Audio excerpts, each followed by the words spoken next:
نشأت كأي فتاة نصرانية مصرية على التعصب للدين النصراني، وحرص والداي على اصطحابي معهما إلى الكنيسة صباح كل يوم أحد لأقبل يد القس وأتلو خلفه التراتيل الكنسية وأستمع إليه وهو يخاطب الجميع ملقنا إياهم عقيدة التثليث، ومؤكدا عليهم بأغلظ الأيمان أن غير المسيحيين مهما فعلوا من خير فهم مغضوب عليهم من الرب، لأنهم حسب زعمه كفرة ملاحدة.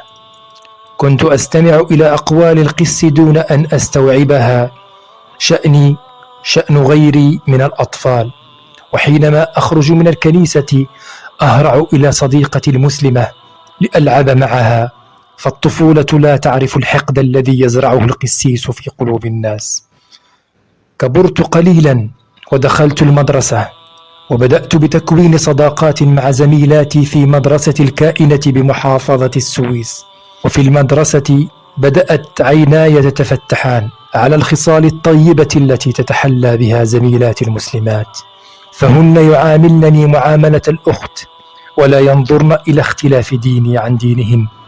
وقد فهمت فيما بعد أن القرآن الكريم حث على معاملة الكفار غير المحاربين معاملة طيبة طمعا في إسلامهم وإنقاذهم من الكفر. قال تعالى: لا ينهاكم الله عن الذين لم يقاتلوكم في الدين ولم يخرجوكم من دياركم أن تبروهم وتقسطوا إليهم إن الله يحب المقسطين. إحدى زميلاتي المسلمات ربطتني بها على وجه الخصوص صداقة متينة، فكنت لا أفارقها إلا في حصص التربية الدينية، إذ كنت كما جرى النظام أدرس مع طالبات المدرسة النصرانيات مبادئ الدين النصراني على يد معلمة نصرانية. كنت أريد أن أسأل معلمتي كيف يمكن أن يكون المسلمون حسب افتراضات المسيحيين غير مؤمنين وهم على مثل هذا الخلق الكريم وطيب المعشر، لكني لم أجرؤ على السؤال خشية إغضاب المعلمة، حتى تجرأت يوما وسألت، فجاء سؤالي مفاجأة للمعلمة التي حاولت كظم غيظها وافتعلت ابتسامة صفراء رسمتها على شفتيها وخاطبتني قائلة: إنك ما زلت صغيرة ولم تفهمي الدنيا بعد، فلا تجعلي هذه المظاهر البسيطة تخدعك عن حقيقة المسلمين كما نعرفها نحن الكبار. صمت على مضض على الرغم من رفضي لإجابتها غير الموضوعية وغير المنطقية.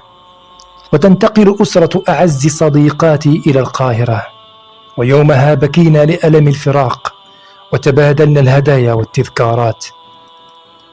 ولم تجد صديقتي المسلمة هدية تعبر بها عن عمق وقوة صداقتها لي سوى مصحف شريف في علبة أنيقة صغيرة قدمتها لي قائلة: لقد فكرت في هدية غالية لأعطيك إياها ذكرى صداقة وعمر عشناها سويا. لم أجد إلا هذا المصحف الشريف الذي يحتوي على كلام الله. تقبلت هدية صديقتي المسلمة شاكرة فرحة، وحرصت على إخفائها عن أعين أسرتي التي ما كانت لتقبل أن تحمل ابنتهم المصحف الشريف. وبعد أن رحلت صديقتي المسلمة كنت كلما تناهى إلي صوت المؤذن مناديا للصلاة وداعيا المسلمين إلى المساجد أعمد إلى إخراج هدية صديقتي وأقبلها وأنا أنظر حولي متوجسة أن يفاجئني أحد أفراد أسرتي فيحدث لي ما لا تحمد عقباه. ومرت الأيام وتزوجت من شماس كنيسة العذراء مريم، ومع متعلقاتي الشخصية حملت هدية صديقتي المسلمة المصحف الشريف وأخفيته بعيدا عن عين زوجي الذي عشت معه كأي امرأة شرقية وفية ومخلصة، وأنجبت منه 3 أطفال، وتوظفت في ديوان عام للمحافظة. وهناك التقيت بزميلات مسلمات متحجبات ذكرنني بصديقتي الأثيرة، وكنت كلما على صوت الأذان من المسجد المجاور يتملكني إحساس خفي يخفق له قلبي دون أن أدري لذلك سببا محددا، إذ كنت لا أزال غير مسلمة ومتزوجة من شخص ينتمي إلى الكنيسة بوظيفة يقتات منها ومن مالها يطعم أسرته. وبمرور الوقت وبمجاورة زميلات مجاورات مسلمات على دين وخلق بدأت أفكر في حقيقة الإسلام والمسيحية، وأوازن بين ما أسمعه في الكنيسة عن الإسلام والمسلمين وبين ما أراه وألمسه بنفسي، وهو ما يتناقض مع أقوال القسيس والمتعصبين النصارى. بدأت أحاول التعرف على حقيقة الإسلام وأنتهز فرصة غياب زوجي لأستمع إلى أحاديث المشايخ عبر الإذاعة والتلفاز على أن أجد الجواب الشافي لما يعتمل في صدري من تساؤلات حيرى. وجذبتني تلاوة الشيخ محمد رفعت والشيخ عبد الباسط عبد الصمد للقرآن الكريم، وأحسست وأنا أسمع إلى تسجيلاتهم عبر المذياع أن ما يرتلانه لا يمكن أن يكون كلام بشر. وعمدت يوما أثناء وجود زوجي في الكنيسة إلى دولابي، وبيد مرتعشة أخرجت كنزي الغالي المصحف الشريف، فتحته وأنا مرتبكة، فوقعت عيناي على قوله تعالى: إن مثل عيسى عند الله كمثل آدم خلقه من تراب ثم قال له كن فيكون. ارتعشت يدي أكثر وتصبب وجهي عرقا وسرت في جسمي قشعريرة، وتعجبت لأني سبق أن استمعت إلى القرآن كثيرا في الشارع والتلفاز والإذاعة وعند صديقاتي المسلمات، لكني لم أشعر بمثل هذه القشعريرة التي شعرت بها وأنا أقرأ من المصحف الشريف مباشرة بنفسي. وفي اليوم التالي لهذه الحادثة ذهبت إلى عملي وفي رأسي 1000 سؤال حائر. إذا كانت الآية الكريمة التي قرأتها قد وضعت الحد الفاصل لما كان يؤرقني حول طبيعة عيسى عليه السلام، أهو ابن الله كما يزعم القسيس أم أنه نبي كريم كما يقول القرآن؟ فجاءت الآية لتقطع الشك باليقين، معلنة أن عيسى عليه السلام من صلب آدم، فهو إذن ليس ابن الله، فالله تعالى لم يلد ولم يولد ولم يكن له كفوا أحد. تساءلت في نفسي عن الحل وقد عرفت الحقيقة الخالدة، حقيقة أن لا إله إلا الله وأن محمدا رسول الله. أيمكن أن أشهر إسلامي؟ وما موقف أهلي مني؟ بل ما موقف زوجي ومصير أبنائي؟ طافت بي كل هذه التساؤلات وغيرها وأنا جالسة إلى مكتبي أحاول أن أؤدي عملي، لكني لم أستطع، فالتفكير كاد يقتلني، واتخاذ الخطوة الأولى أرى أنها ستعرضني لأخطار جمة أقلها قتلي بواسطة الأهل أو الزوج والكنيسة. ولأسابيع ظللت مع نفسي بين دهشة زميلاتي اللاتي لم يصارحنني بشيء، إذ تعودنني عاملة نشيطة، لكنني من ذلك اليوم لم أعد أستطيع أن أنجز عملا إلا بشق الأنفس. وجاء اليوم الموعود، اليوم الذي تخلصت فيه من كل شك وخوف، وانتقلت فيه من ظلام الكفر إلى نور الإيمان. فبينما كنت جالسة ساهمة الفكر شاردة الذهن أفكر فيما عقدت العزم عليه، تناهى إلى سمعي صوت الأذان من المسجد القريب داعيا المسلمين إلى لقاء ربهم وأداء صلاة الظهر.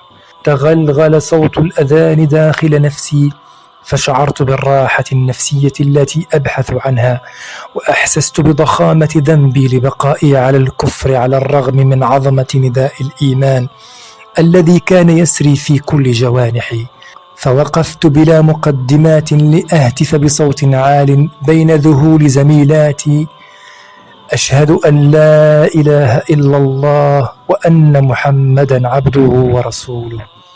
فأقبل علي زميلاتي وقد تحيرن من ذهولهن، مهنئات باكيات بكاء الفرح، وانخرطت أنا أيضا معهن في البكاء، سائلة الله أن يغفر لي ما مضى من حياتي وأن يرضى عني في حياتي الجديدة.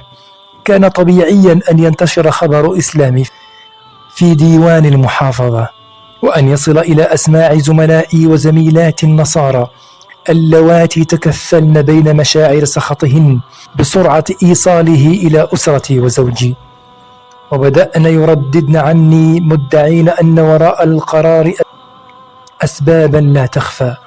لم آبه لأقوالهن الحاقدة، فالأمر أكثر أهمية عندي من تلك التخرصات، أن أشهر إسلامي بطريقة رسمية كي يصبح إسلامي علنا. وبالفعل توجهت إلى مديرية الأمن، حيث أنهيت الإجراءات اللازمة لإشهار إسلامي، وعدت إلى بيتي لأكتشف أن زوجي ما إن علم بالخبر، حتى جاء بأقاربه وأحرق جميع ملابسي، واستولى على ما كان لدي من مجوهرات ومال وأثاث، فلم يؤلمني ذلك، وإنما تألمت لخطف أطفالي من قبل زوجي ليتخذ منهم وسيلة للضغط علي للعودة إلى ظلام الكفر. آلمني مصير أولادي، وخفت عليهم أن يتربوا بين جدران الكنائس على عقيدة التثليث، ويكون مصيرهم كأبيهم في سقر. رفعت ما اعتمل في نفسي بالدعاء إلى الله أن يعيد إلي أبنائي لتربيتهم تربية إسلامية، فاستجاب الله دعائي، إذ تطوع عدد من المسلمين بإرشادي للحصول على حكم قضائي بحضانة الأطفال باعتبارهم مسلمين. فذهبت إلى المحكمة ومعي شهادة إشهار إسلامي، فوقفت المحكمة مع الحق، فخيرت زوجي بين الدخول في الإسلام أو التفريق بينه وبيني، فقد أصبحت بدخول في الإسلام لا أحل لغير مسلم، فأبى واستكبر أن يدخل في دين الحق، فحكمت المحكمة بالتفريق بيني وبينه، وقضت بحقي في حضانة أطفالي باعتبارهم مسلمين لكونهم لم يبلغوا الحلم، ومن ثم يلحقون بالمسلم من الوالدين. حسبت أن مشكلاتي قد انتهت عند هذا الحد، لكني فوجئت بمطاردة زوجي وأهلي أيضا بالإشاعات والأقاويل بهدف تحطيم معنوياتي ونفسيتي. وقاطعتني الأسر النصرانية التي كنت أعرفها، وزادت على ذلك بأن سعت هذه الأسر إلى بث الإشاعات حولي بهدف تلويث سمعتي وتخويف الأسر المسلمة من مساعدتي لقطع صلتهن بي. بالرغم من كل المضايقات ظللت قوية متماسكة مستمسكة بإيماني، رافضة كل المحاولات الرامية إلى ردتي عن دين الحق. ورفعت يدي بالدعاء إلى مالك الأرض والسماء أن يمنحني القوة لأصمد في وجه كل ما يشاع حولي، وأن يفرج كربي، فاستجاب الله دعائي وهو القريب المجيب. وجاءني الفرج من خلال أرملة مسلمة فقيرة المال غنية النفس، لها 4 بنات يتامى وابن وحيد بعد وفاة زوجها.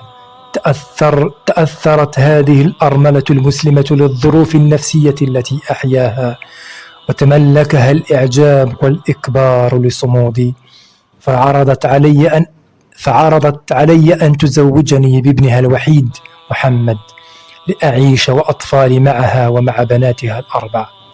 وبعد تفكير لم يدم طويلا وافقت، وتزوجت محمد بن الأرملة المسلمة الطيبة، وأنا الآن أعيش مع زوجي المسلم محمد وأولادي، وأهل الزوج في سعادة ورضا وراحة بال، على الرغم مما نعانيه من شظف العيش وما نلاقيه من حقد زوجي السابق ومعاملة أسرة المسيحية. ولا أزال بالرغم مما فعلته عائلتي معي أدعو الله أن يهديهم إلى دين الحق ويشملهم برحمته مثل ما هداني وشملني برحمته.